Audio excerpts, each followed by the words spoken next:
పాపిని పరిశుద్ధురాలిగా, ఉగ్రవాదిని అపోస్తలుడిగా మార్చివేసిన ఆశ్చర్యకరమైన ఘట్టమని తెలుసా? ఆయన కలుసుకుంటా.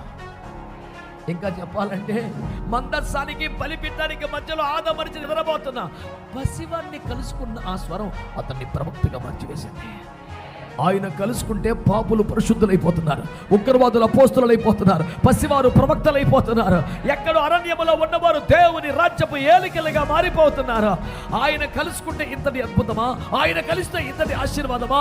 ఆయన కలిస్తే ఇంతటి అద్భుతమైనటువంటి చారిత్రాత్మకమైన మార్పు ఈ ప్రపంచంలో ఎవరికి దక్కుతుందో ఆ భాగ్యం అని మనం అనుకుంటుంటే ఒక స్వరమి రాత్రి మనకు వినబడుతుంది, నేను మిమ్మల్ని కలుసుకుంటానా?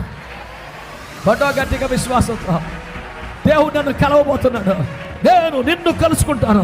నేను కలుసుకుంటే పరిశుద్ధత, నేను కలుసుకుంటే కృపావరం, నేను కలుసుకుంటే రూపాంతరం.